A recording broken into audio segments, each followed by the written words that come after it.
Bueno, nuestro amigo, el doctor Hugo Verdera, es abogado y escribano, egresado de la Universidad Nacional de Córdoba, doctor en Derecho y Ciencias Sociales por la misma universidad. Ha cursado estudios superiores de Filosofía, de Teología, Sociología e Historia. Ha sido titular de Teología 1 y 2 en la Facultad de Ciencias Económicas de la Universidad de El Salvador, habiendo dictado Doctrina Social de la Iglesia en la misma facultad. Actualmente se está desempeñando como docente en la UCA y en tal carácter es profesor protitular ordinario de Filosofía del Derecho y Derecho Natural en la carrera de Abogacía de la Facultad de Derecho y Ciencias Políticas. Es profesor adjunto de Teología 3, o sea, Doctrina Social de la Iglesia, en la Escuela de Ciencias Políticas de esta facultad y en la carrera de Economía y Administración de Empresas de la Facultad de Ciencias Sociales y Económicas. Es profesor protitular ordinario de Ética Profesional en Abogacía en la Facultad de Derecho y Ciencias Políticas y ha dictado además Historia del Pensamiento Contemporáneo en la Escuela de Periodismo del Instituto de Extensión Universitaria. Es miembro de la Comisión Directiva de la Sociedad Argentina Tomista y ha dictado cursos como disertante a lo largo de todo el país durante muchos años. Ha publicado diversos ensayos y ponencias, pudiendo citarse, entre otros, el libro católico, Relativismo, Escepticismo y Pansexualismo, Nación, Patria e Ideología, Respuesta comunista a la cuestión social del siglo XX, diversas corrientes de la teología de la liberación latinoamericana, raíces filosóficas e ideológicas de la Revolución Francesa, el pensamiento ideológico de Antonio Gramsci y la cuestión religiosa, educación, juego y deporte, Dios y los mitos, entre otras. Vamos a, en este momento, escucharlo en la primera de las conferencias de este encuentro que él va a dar, que es el pensamiento político del padre Julio Membiel. Bueno, buenas tardes a todos ustedes.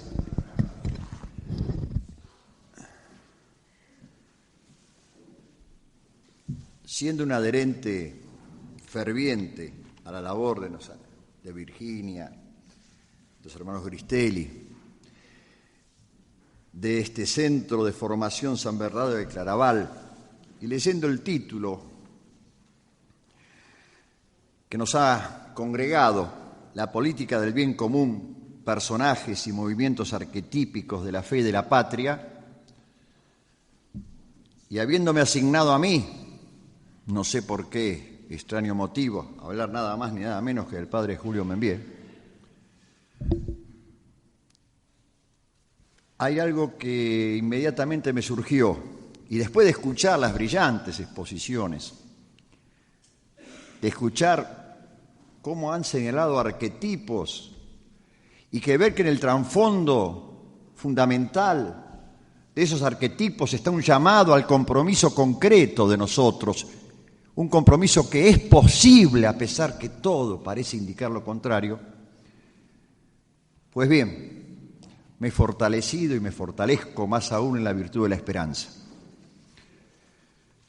Me toca hablar a mí hoy del padre Julio Membiel. Cuando encaré la organización, el armado de este modesto trabajo, me pregunté qué diría, cómo encararía la situación que estamos viviendo hoy en día el padre Julio. Y me pareció correcto que la interpretación de su pensamiento pasaría fundamentalmente por encarar aquello que fue para él su auténtico apostolado, un apostolado de presencia católica ante la circunstancia católica que nos toca vivir. Vamos a dividir nuestra intervención en esta tarde en tres grandes partes. Una introducción general, porque modestamente creo que así lo hubiese hecho el padre Julio. Es decir, como muy bien nos decía el maestro Caturelli, tanto en su clarísima y perfectísima exposición inicial de este curso, como en su intervención en la mesa recordando a nuestro mártir, Jordán Bruno Orgenta, partiendo del caso concreto, llegar a aquellos principios de orientación general que no podemos soslayar, puesto que pienso, junto con el padre Julio, que por soslayar esos principios estamos viviendo la crisis que estamos viviendo. En esta introducción, por lo tanto, vamos a tratar de situarnos cómo estamos viviendo en esta problemática de la política y el bien común. O dicho de otra manera, ¿qué es esto del nuevo orden mundial? ¿Qué es esto de la globalización? Y si es posible compatibilizar globalización, nuevo orden mundial, con el concepto de cristiandad. Porque modestamente pienso que el padre Julio pensaba, valga la redundancia, pensaba, fervientemente confiaba en que la respuesta única y posible a esta situación de crisis que estamos viviendo está en la restauración del concepto de cristiandad. Pero veremos con qué alcance en el pensamiento del padre Julio. Resulta de innegable evidencia la conformación de un denominado nuevo orden mundial, que es expresivo de un concepto de globalización. ¿Y qué se nos quiere decir con esto de nuevo orden mundial? Que ya lo escriben con mayúscula, nuevo, mayúscula, orden, mayúscula, mundial, con mayúscula. ¿Y qué nos quieren decir con esto de globalización? Hay una sola respuesta a esta interrogante. Involucra este nuevo orden mundial, involucra esta globalización, una cosmovisión omnicomprensiva de lo humano, de todo lo humano. Este proceso, como no podía ser de otra manera y como abarca todo lo humano, necesaria e imprescindiblemente tenía que contemplar y abarcar significativamente la política contemporánea. Esta nueva y mundial cosmovisión exige entonces, para actuar con un mínimo de honestidad intelectual, y como católicos tenemos la obligación de actuar con honestidad intelectual total, exige al pensamiento católico respuestas válidas para estos nuevos signos de los tiempos. En primer lugar, este actual proceso de globalización encubre, sin lugar a dudas, una serie de cambios radicales que abarcan las esferas económica, social, jurídica, política en general. Pero sin duda alguna también, como todo sistema jurídico, social, involucra un nuevo concepto expresado expresamente o bien implícitamente, un nuevo concepto de hombre. Todo sistema, como muy bien saben ustedes, involucra necesariamente un concepto de hombre.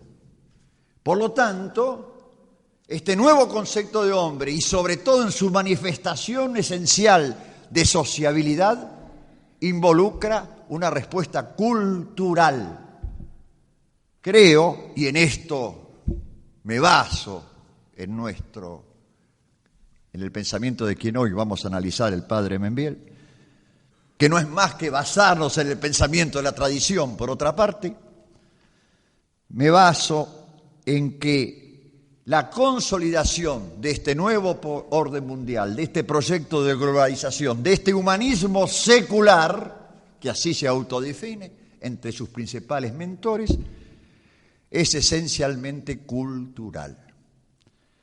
Porque es por la penetración cultural que se busca lograr el objetivo de hegemonía.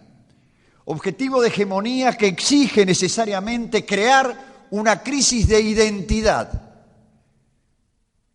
sobre el sujeto objeto de ataque, que es nada más ni nada menos que la sociedad occidental, y que no es nada más ni nada menos que la sociedad argentina, como vamos a ver si el tiempo nos permite.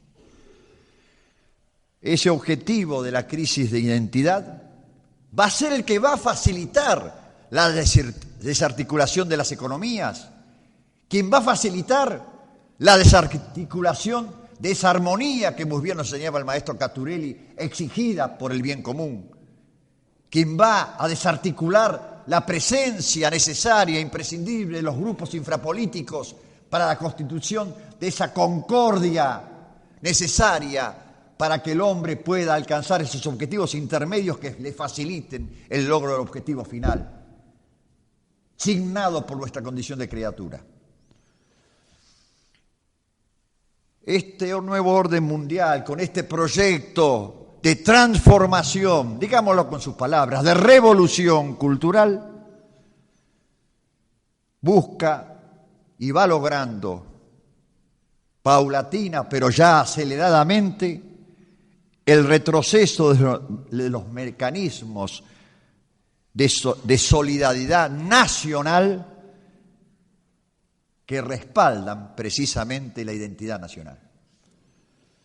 Se da entonces una ofensiva ideológica y tenemos que ser claros, porque acá lo que se busca es la destrucción de las referencias culturales de los pueblos. Y hablar de la destrucción de las referencias culturales de los pueblos involucra la destrucción o sustitución de sus sistemas de valores por la creación de nuevos valores que claramente se evidencian hoy como antivalores y que marcan entonces un concepto, y volvemos al principio antropológico de base, distinto. Frente al hombre nuevo que plasmó la encarnación, el verbo encarnado, se procura la plasmación de un nuevo hombre que nada tiene que ver con ese proyecto que triunfalmente informó a esto que se llama la sociedad occidental, a esta Europa que en un momento fue sinónimo de cristiandad. Son agredidos entonces por una penetración constante, machacona, cultural, el modelo occidental. Y obviamente, necesariamente, los valores que están asociados a ese modelo. ¿A qué apuntan los elementos constitutivos de este nuevo modelo cultural? Apuntan a constitución de modos de vida. Modos de vida que en última instancia representan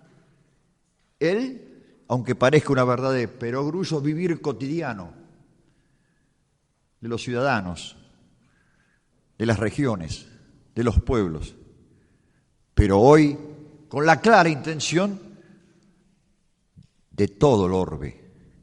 Se definen como nuevo orden mundial, como proceso de globalización.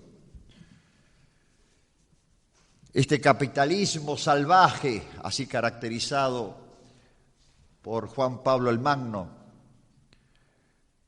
este sistema de antivalores que lo respalda, como mismo Juan Pablo el Magno en Centésimo Annus, en ese magnífico número 46, calificó diciendo cuasi textualmente: hoy parece ser que el agnosticismo, paréntesis, sistema filosófico que sostiene que el intelecto humano no puede captar la esencia de las cosas, sino solo capta los fenómenos, y el escepticismo y relativismo resultantes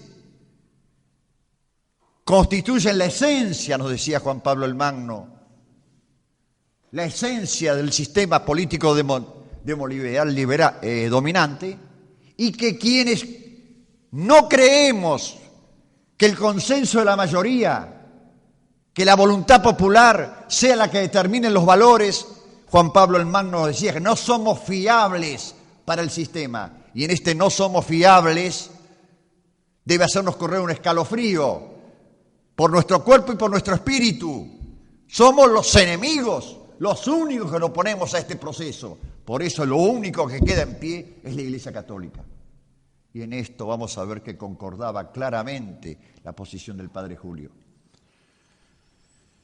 Los grandes grupos estadounidenses con proyección transnacional agreden hoy con propósitos hegemónicos a las sociedades del mundo occidental.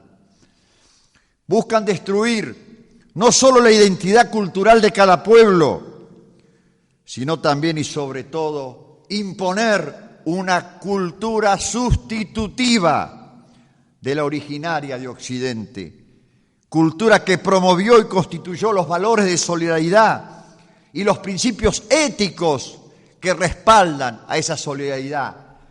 Porque como muy bien dijo el cardenal Ratzinger, cuando todavía no era Benedicto XVI, ¿qué es la enseñanza social de la Iglesia sino el encuentro del mensaje evangélico y las exigencias éticas que él mismo implica con el quehacer cotidiano del hombre en su proyección social? Encuentro del mensaje evangélico y las exigencias éticas. Por lo tanto, para destruir el mensaje evangélico hay que vender y crear un nuevo proyecto en que el hombre no tenga exigencias éticas, porque la ética tiene que ser relativismo. Y el mismo cardenal Ratzinger, siendo ya Benedicto XVI, en una de sus primeras expresiones, que también recordó el maestro Caturelli acá, señaló que el relativismo, la cultura del relativismo, es un cáncer que está corroyendo a nuestro mundo.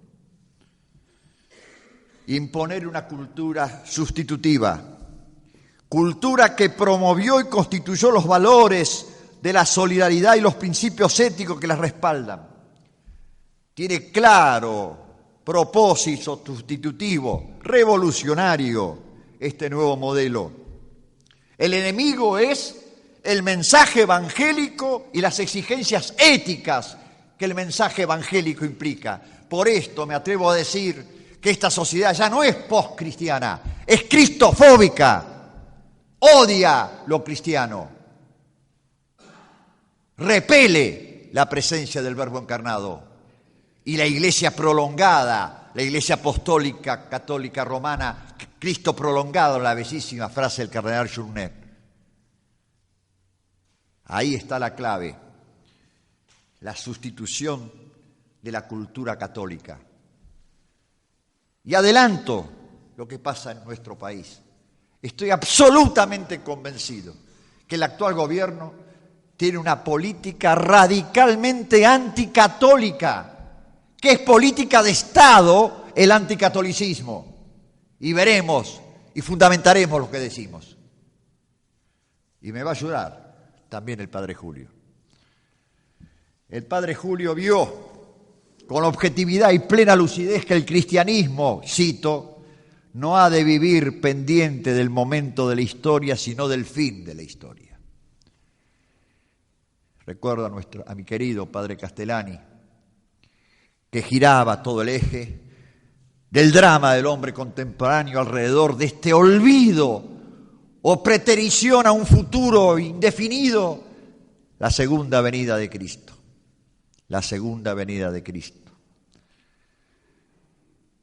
Aceptar que es el fin lo que le da el sentido, decía el padre Membiel, porque para el cristiano la historia no significa un eterno retorno, sino que tiene un fin y está asignada en sus etapas culminantes por el designio divino que le fija un sentido. Nuestro querido amigo y mártir, Carlos Saccheri, definió al Padre Julio diciendo que Membiel fue ante todo un sacerdote de Cristo y un teólogo eminente. Y ahí está la clave de su actuación concreta. Toda la producción del Padre Julio, más de 20 libros que jalonan una vasta trayectoria intelectual, involucran un auténtico apostolado testimonial que remarcan como eje central una perspectiva esencialmente teológica y sobrenatural.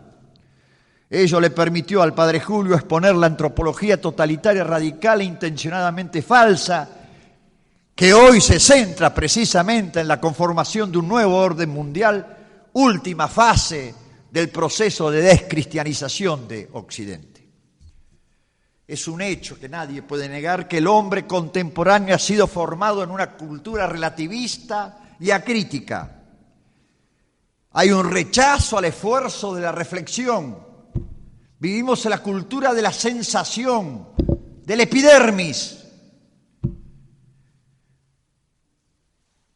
Esta situación del hombre contemporáneo, al cual se lo ha llevado a no reflexionar, a vivir en una cultura del zapping y de no fijarse, el renegar a la contemplación como elemento constitutivo y esencial de vivencia intelectual, porque lo que los hominiza en última instancia es nuestra condición de seres racionales, lo hace al hombre contemporáneo víctima fácil de cualquier error, blanco fácil de cualquier mentira. Por eso, como resultado, el hombre moderno paradójicamente cree en todo y no cree en nada.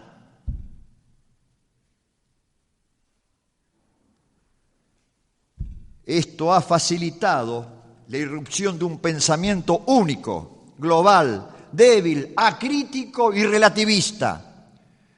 Por eso el hombre contemporáneo es terriblemente manipulable, susceptible de manipulación, de ser abusado constantemente. Yo no creo que a veces no se advierte como constante, cotidianamente, por los medios de comunicación social, se viola en forma clara la inteligencia del hombre. En forma clara y concreta se lo viola, se lo animaliza, se lo reduce de jerarquía. Y en esto nos acompaña el Padre Julio, acompaño yo al pensamiento del Padre Julio, como veremos. Ya no se quiere conocer, ya no se quiere menos vivir la verdad. Todo es relativo. Lo mismo un burro que un gran profesor. La Biblia junto al calefón. Se abandona el discernimiento. Discriminar exigencias de nuestra inteligencia es mala palabra. Se abandona la crítica. Se abandona el criterio para asumir que lo que vivimos es lo real, que lo reiteran los medios de comunicación como lo único verdadero, que todo y todos tienen razón, menos quién, el Papa, la Iglesia y sobre todo la doctrina de Cristo. Lo demás se admite todo. Crearon una nueva, con mayúscula, religión de la humanidad, con mayúscula, New Age. Vengan todas las creencias, menos las dogmáticas. Díganlo claramente, menos la Iglesia Católica. Pablo VI, en 1971, en un discurso al Secretariado para los No Creyentes sobre el proceso de secularización, decía estas palabras, que suscribió posteriormente Juan Pablo el Magno y que ha suscrito el cardenal Ratzinger, está suscribiendo Benedict en su carácter de actual conductor de la nave de Pedro. Nos decía Pablo VI, el proceso de secularización que afecta a nuestras sociedades de forma radical puede parecer irreversible. Y agrega, no es solamente el hecho de que las instituciones, los bienes, las personas se sustraigan al poder o al control de la jerarquía de la Iglesia. Y se preguntaba, ¿qué puede ser más normal? Si se piensa en las tareas humanas de suplencia que la Iglesia se ha visto obligada a asumir en el pasado. Pero hoy en día, agregaba Pablo VI, el fenómeno llega mucho más lejos en los planos cultural y sociológico. La historia, la filosofía, la moral muestran la tendencia a tomar como única fuente de referencia al hombre, su razón, su libertad, sus proyectos terrenos, fuera de una perspectiva religiosa que no es compartido por todas, por todos. Y termina diciendo, la misma sociedad, deseando permanecer neutral frente al pluralismo ideológico, se organiza independientemente de toda religión, relegando lo sagrado a la subjetividad de las conciencias individuales. Qué claro diagnóstico.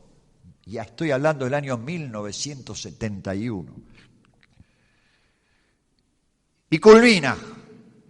Lo que sucede es que ha aparecido el secularismo como sistema ideológico. Y ahí está la clave de este diagnóstico. ¿Qué significa decir el secularismo como sistema ideológico? Dice Pablo VI, su objetivo, su fuente y su norma, únicamente el progreso humano. Progreso humano que llega a reivindicar una autonomía absoluta del hombre ante su propio destino, Se trata entonces, termina Pablo VI, de una ideología, un nuevo concepto del mundo, sin apertura, y que funciona en su totalidad como una nueva religión. Repito, 1971. 1971. Y para el Papa, en otro documento de unos meses después,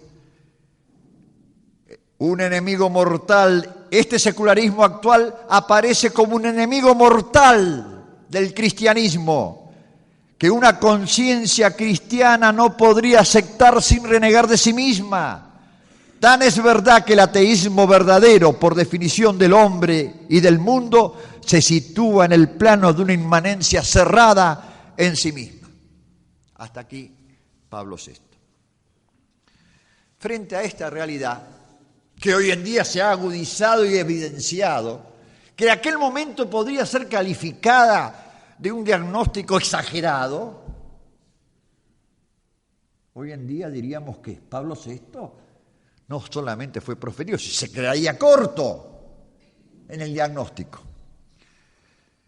El padre Julio Membiel no limitó su tarea a una crítica aguda y certera.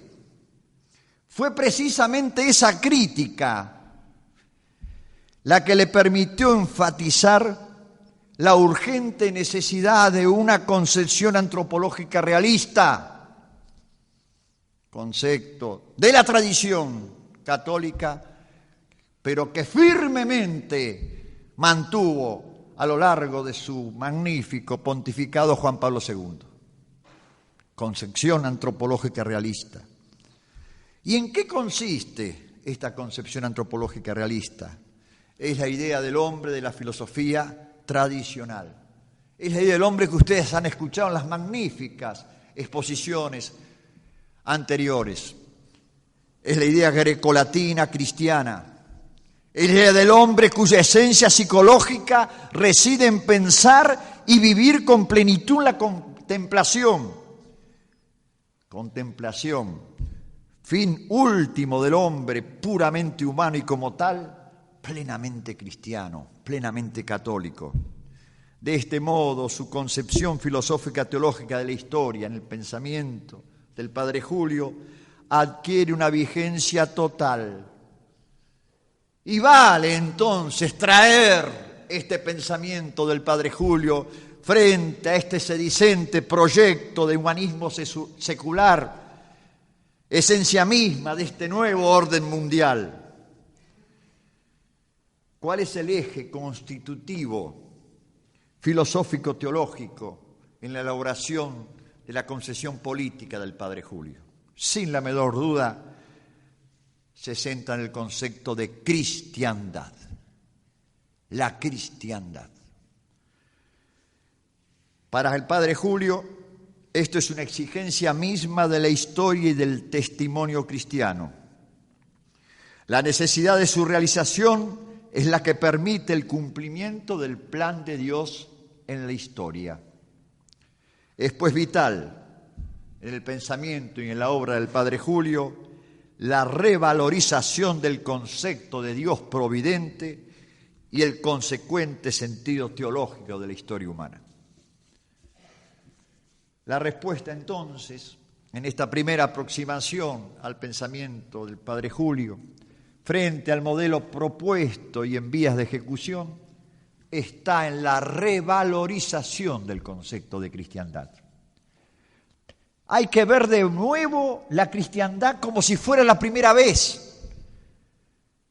Es necesario redescubrir las nociones de civilización cristiana, de cristiandad o de ciudad católica, como la llamaba el padre Julio, siguiendo el magisterio de la Iglesia.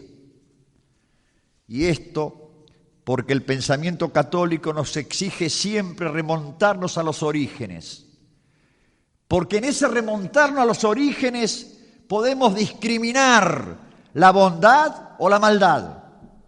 Observando el origen, vemos los medios y las consecuencias. Con su aceptación o rechazo, obramos con perfección, evitando de paso las penosas secuelas de las malas inspiraciones.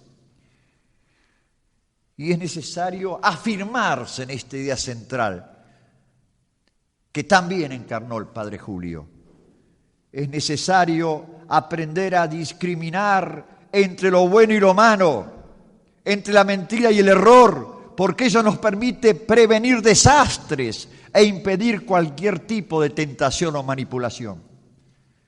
Debemos, en última instancia, tener criterio, actuar con discernimiento, evaluar lo verdadero de las cosas, tener voluntad de bien es querer hacerlas con perfección, con santidad. Lo contrario, amigos míos, es entregarnos al error, a la mentira, a la más vergonzosa de las claudicaciones y esclavitudes. Esto lo vio con precisión el padre Julio. Su pensamiento político no es más que el esfuerzo por la constitución de la cristiandad, es decir, de la ciudad cristiana. Arquitectónicamente, el padre Julio lo fundamentó en hitos basados en la tradición y el más auténtico magisterio de la Iglesia. Hitos que, para señalarlo rápidamente, necesitaríamos un curso. Bien dijeron acá que utilizaban el concepto político, el concepto político el concepto católico y la política del padre Julio para explicarlo. Lo dijeron en esta cátedra. Sumariamente, marcar estos hitos, marcar la acción de Dios providente y el sentido teológico de la historia humana, como ya adelantamos, marcar la esencialidad de la ciudad cristiana en su formación histórica, con una culminación fáctica, concreta, la ciudad medieval, existió la cristiandad. Desmenuzar la destrucción de la ciudad cristiana, con esas tan bien definidas por el padre Julio, esas tres nefastas revoluciones, Lutero, Iglesia, no, la Revolución Francesa, Cristo no, el comunismo, Dios no. Y por último, la gran esperanza, el gran llamado del padre Julio, su tremenda confianza y esperanza en la necesidad de una urgente tarea de instauración de la ciudad cristiana. Este proceso revolucionario contra la ciudad católica, esta exigencia de cristiandad, entendida como la comunidad política puesta bajo el reinado de Jesucristo, como la única garantía segura del logro del bien común, fue para el padre Julio un eje rector en toda su labor especulativo-teológico-filosófica. Decía el padre Julio en El comunismo y la revolución anticristiana: pues bien, aquella realidad histórica que fue la ciudad católica se rompió y desde entonces viene sufriendo un proceso destructivo. ¿Qué diría hoy el padre Julio? Metódicamente nos señala las tres revoluciones posibles que atentan esencialmente contra el orden natural. Expresa el padre Julio: si el orden normal es jerarquía, tengan presente el fino análisis que hizo el maestro Caturelli al desarrollar la patria y el bien común, y una lona a este pensamiento del padre Julio. Si el orden normal es la jerarquía, la normalidad es la violación de la jerarquía y al mismo tiempo atomización, porque al romper la jerarquía se rompe el principio de unidad. Recuerde lo que nos decía el maestro Caturelli. Se rompe el principio de unidad y se deja libre expansión a las causas de multiplicación que son las inductores de la muerte. La muerte no es más que la disgregación de lo uno en lo múltiple. Y solo tres son las revoluciones posibles. Y se las enumero en el concepto del padre Julio. Que lo natural se rebele contra lo sobrenatural. La aristocracia contra el sacerdocio.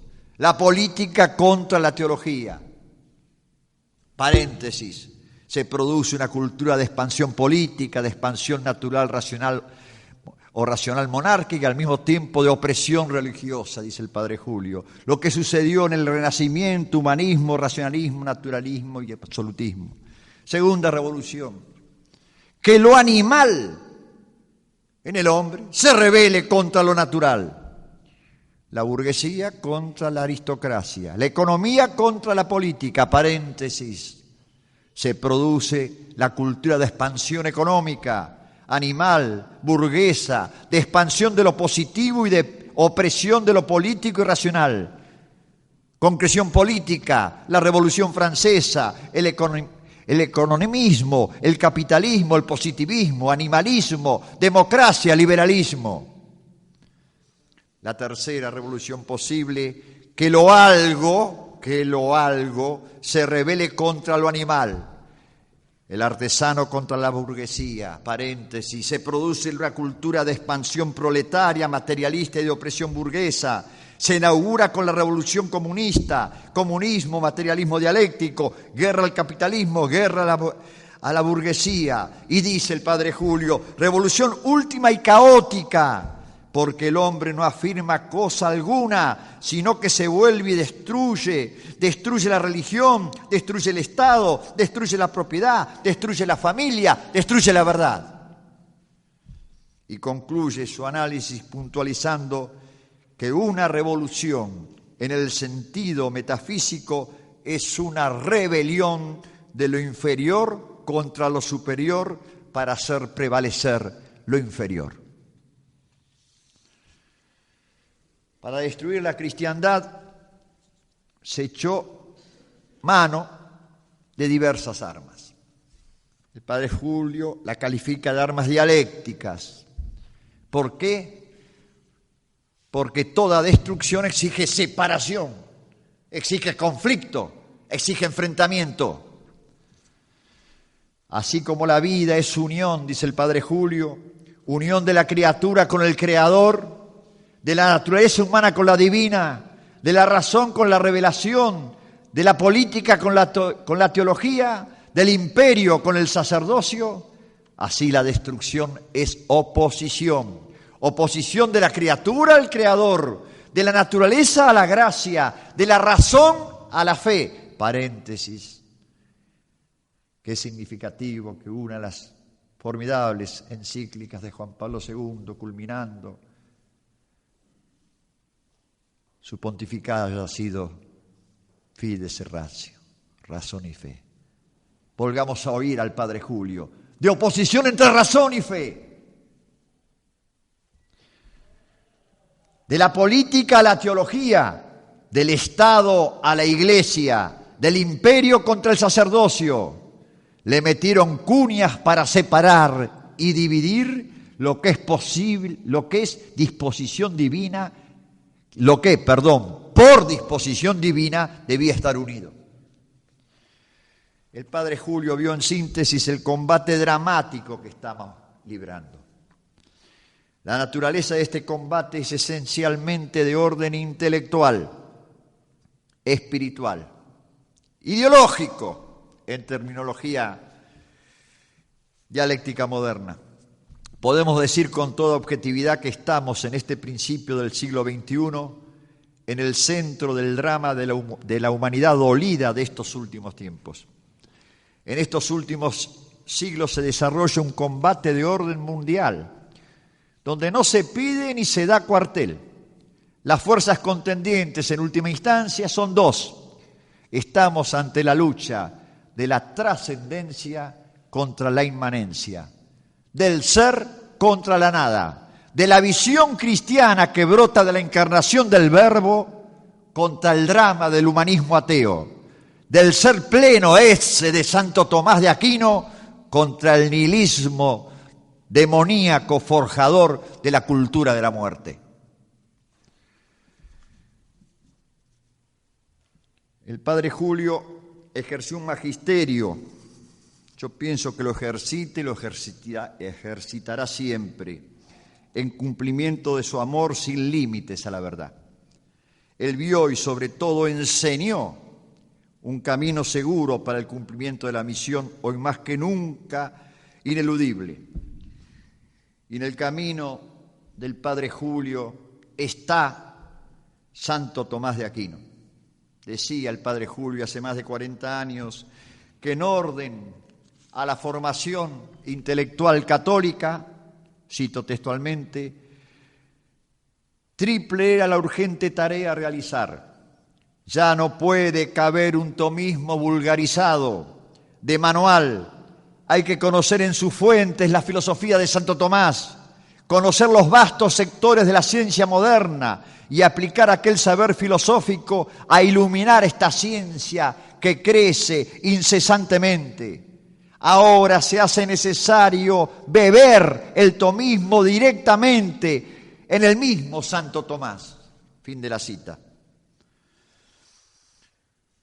El padre Cornelio Fabro, causalmente amigo de nuestro querido padre Julio, expresó que nuestro milenio, el próximo milenio, será el milenio de Santo Tomás.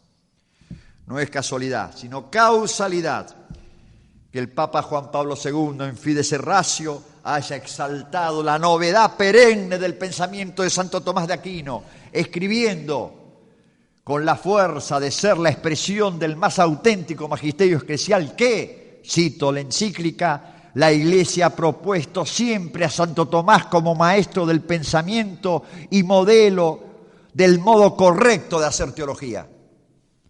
Y citando a Pablo VI, Juan Pablo el Magno agrega, no cabe duda que Santo Tomás poseyó en grado eximio la audacia para la búsqueda de la verdad, la libertad de espíritu para afrontar problemas nuevos y la honradez intelectual propia de quien, no tolerando que el cristianismo se contamine con la filosofía pagana, sin embargo, no rechaza a priori esta filosofía.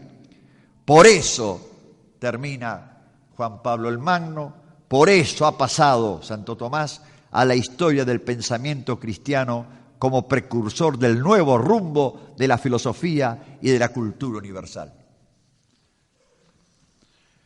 Ese conocimiento profundo de Santo Tomás es el que movió siempre al padre Julio a afrontar todas las nuevas problemáticas y lo hizo con seguridad doctrinal propia, en palabras de Fabro, de ese tomismo esencial, que es la exigencia de la hora presente para nosotros, quienes adherimos al tomismo.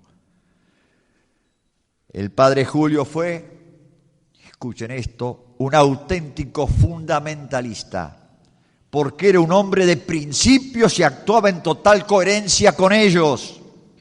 Esa coherencia se expresó en su labor de clara orientación tomista, que en él asumió una fisonomía personal, expresada en una clara actitud combativa, plasmada en su preocupación principalmente política y social. Ahí está la concesión política del padre Julio. Fue un testimonio católico vivencial. Por eso nuestro querido maestro Caturelli ha podido sintetizar la señera figura del padre Julio escribiendo, y cito, la filosofía tomista, la persona, la política, la economía, la política nacional, el comunismo, la Iglesia, se articulan en un único haz de pensamiento en Julio Membiel, pensador polémico cuyas batallas no son mera lucha, sino lucha pensada, dinámicamente doctrinal. Fin de la cita del maestro Caturelli. En el discurso de despedida de los restos mortales del padre Julio, nuestro mártir, Carlos Saccheri, puntualizó esa militancia y el carácter polémico de su obra intelectual. Decía Carlos, Membiel fue un intelectual combatiente en todos los frentes, ante la mentalidad contemporánea que rehúye las doctrinas claras, donde la verdad resplandece con todo su vigor, lógica herencia de nuestro pasado liberal, no podían aceptarlo. Y continuaba, la generosa entrega del padre Julio a la causa de la fe y de la verdad cristiana no podía menos que situarse a contrapelo de tales defecciones.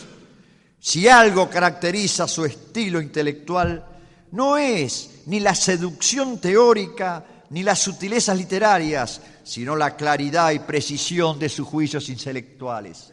Enseña Santo Tomás que es propio del sabio el juzgar, no solo el discernir. Membiel juzgó y juzgó bien. Hoy lo palpamos con la trágica evidencia de los desastrosos efectos de los errores que él juzgó oportunamente en sus causas primeras, pero juzgó anticipadamente, es decir, cuando los errores empezaban a ser formulados. En el prólogo de la tercera edición de la Concepción Católica de la Política, escribía el padre Julio que hoy hay desorden en las inteligencias, porque se desconocen los principios elementales de las grandes realidades. ¿Y qué dijo muchos años después Juan Pablo el Magno? El drama del hombre contemporáneo comienza por la corrupción de su inteligencia. Pues bien, la tarea impostergable de restablecer el orden en la sociedad, y diríamos la única forma de enfrentar el proyecto humanista secular del nuevo orden mundial, es el restablecimiento de la auténtica cultura cristiana. Esta debe ser presentada en sus valores esenciales, los únicos capaces de enfrentar a ese precitado proyecto humanista secular. Y aquí juegan todos, con todo su valor, el aporte de nuestro querido padre Julio. Él sigue enseñándonos, y cito, a pensar correctamente, a discernir entre la verdad y el error y a comprometerse con la verdad. Tal era la finalidad con que escribía y actuaba. Ese sello de nobleza espiritual lo imprimió a muchos. Pues bien, el concepto de cristiandad es omnicomprensivo. Engloba todas las relaciones del hombre con Dios en sus creencias y también necesariamente en su conducta moral. Dijimos que muy bien, el cardenal Ratzinger, siendo cardenal Ratzinger, había definido la enseñanza social de la Iglesia como el encuentro del mensaje evangelio y las exigencias éticas que él exige con la problemática social del hombre en las circunstancias contemporáneas que le toca vivir. Pues bien, sostenía el padre Julio que para conocer la razón de un fenómeno social no cabe sino una respuesta que solo puede dar la teología de la historia. La historia y la historia de nuestros días vista a la luz de las enseñanzas de la revelación cristiana.